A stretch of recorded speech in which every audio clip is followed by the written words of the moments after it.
Hey folks, in this video, I'm going to tell you some creative ways that you can get started investing into high yield dividends that could potentially even allow you to leave your 9 to 5 eventually. Now, none of these are financial advice. I don't recommend any of these options for anybody. I'm simply sharing things that I've done in the past and they've worked out for me, but they might not work out for you. So that being said, let's hop into it. So this is 9 to 5 to Freedom. My name is Alex. I cover my portfolio and what I'm building here with these high yield dividends in order for me to one day leave my 9 to 5. Now, I started out with a good chunk of money, and if you're watching this channel, you're wondering how do I do the same? Hopefully, this might spark some creative ideas in you. Again, I don't recommend doing this. So let's talk about real quick what I'm doing, my portfolio, and then we're gonna get into some of these creative ideas. So this is my portfolio, folks. I have, I think it's like 9 different ETFs in here that are paying me dividends. Now I go in this. I have multiple videos on this. If you're new to this channel, please check those out. But basically, the whole concept of this whole thing. There are ETFs that are paying you dividends. We'll just give one as an example. XDT from Roundhill. Okay, I have it right here. I have $45,000 in this position. In my opinion, and again, not financial advice, this is one of the safer ETFs, including QDT. If you could look at its track record, it's been really great. Between these two, they pay out between 30 to 35% a year. Now, that's insane ROI. Very nice ROI. They're very stable.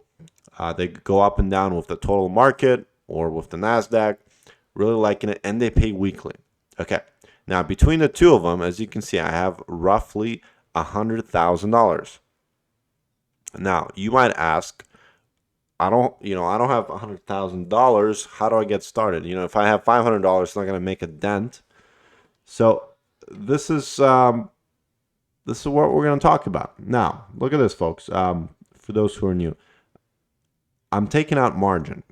So margin is the broker lending you money for you to invest into whatever you want to invest in. Now, I'm borrowing right now $118,500 from the broker, and I'm buying these dividend-paying ETFs. $160,000 is my own money. Okay, so between the two of them, I have roughly $278,000 invested in these dividend-paying assets. Now, if I switch to dividend view, this will tell me how much I'm expected to make annually. Now, this says $197,266. Now, this is estimated, and I don't believe it's going to be this much, but even if it's half of that, that's still very impressive. So, how did I get started? We'll just start with that. I got started by selling one of my rental properties and dumping money into this account. Some of my original first videos, I cover that, so make sure you check those out. Let's say you don't have real estate. Let's say you don't have any rentals to sell. But how do you get started, and what's the scheme? Okay, so number one, we'll start out with, I would say, in my opinion, the safest route to go. It's looking around your room and seeing what you have, or looking around your house, or looking in your garage. Let's say you have an old car that's sitting there, or an old bike that you're not riding, or an old trailer that you're not using, or a pair of jet skis, or a boat, or maybe even have a plot of land that you bought on a whim 10 years ago that's worth maybe several $1,000s. Well, that's how you get started. You really need to feel the dividend, get that monthly or weekly payout for you to feel something. If you throw in $10 into this thing and you make 50 cents a month, you're not going to feel it. You're not going to be really interested in it. You really got to feel some dividends. So the easiest way, obviously, is to sell something that you have that you don't use or you don't need. Now, another more creative way, again, this might sound very heretical, very unorthodox, but it's just a creative way. Let's say you have a more expensive car and it's you're okay driving a cheaper car. Well, sell your car, buy a cheaper car, and invest the difference. And that's really some the easiest and safest way to do it is to come up with that money. Obviously, the long way is to work your job, slowly invest, all that kind of stuff. Now, number two, and this is where, again, don't use this as advice, but some of these things I've done personally myself. Leveraging. Okay, now leveraging is borrowing people's money. Now, I'm not talking about borrowing from your uncle or your parents or your siblings or whatever. Uh, I'm really against borrowing money from close friends or anything. I'd rather go to the bank because it gets very personal. So, but one way to do it, and I've done this before with not strictly with dividends, but I've churned a lot of credit cards. So let me just grab here. See if I can show you some of these. I'm gonna try not to give away my numbers, but right here I have over 40 credit cards. Okay, all of these have been closed. Um, what I've done is I've opened new credit cards for the past, I don't know, maybe 5 years. I open like 5 cards a year or whatever, and I utilize the sign up bonuses. Okay, that's like one way to do it. The other thing is a lot of these cards, they'll give you 0% interest when you sign up with their card. So what I've done some arbitrage before. I would get like a 18-month 0% credit card, and basically you can live off of that, and the rest of the money that you typically spend on bills or whatever, you can actually start sacking away and investing. Now, the problem with the credit cards, obviously, is that time frame for 0% is very short. It's typically anywhere between like 12 to tops of like 24 months.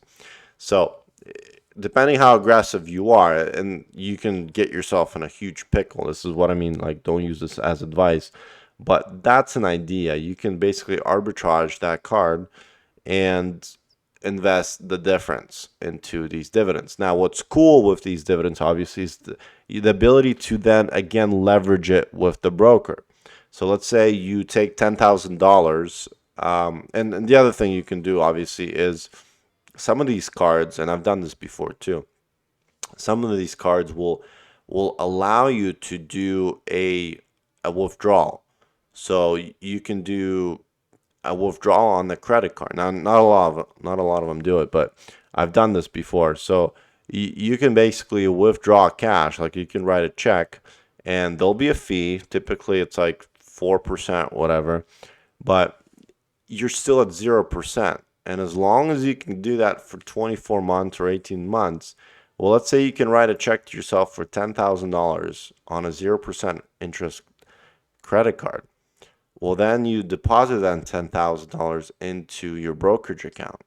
You buy some of these ETFs, and then you request margin. And then let's say you margin another 50% on top. So now you got $15,000, and now they're making you 34%, let's say, a year. So then within the next 18 months, your goal is going to be to pay off that credit card. Do you see what I'm getting at with arbitrage? And that's really the idea. The other one, and this is one that I've actually done, is a HELOC. So if you have your own personal house, and again, this is super super risky because you can lose your house. And this is not advice for anybody to do this, but I've done this myself.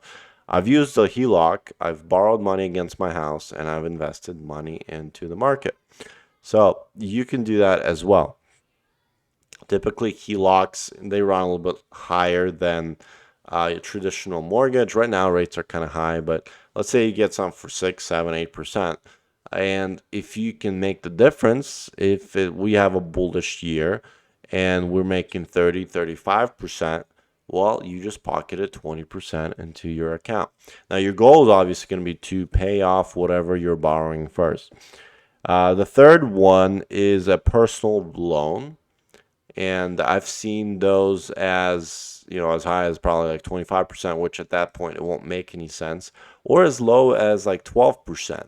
Now that one's, it's a little bit high. And again, all of this is super risky, but I've done stuff like this before. So here's the concept. Like, think about it this way. I'll switch to my other screen here. Let's say you find some kind of way to borrow, let's say, $20,000. If you borrow $20,000 and then let's say you leverage it 50%, you're going to be then at $30,000. And let's say you invested into something like QDT, which pays around like 35%.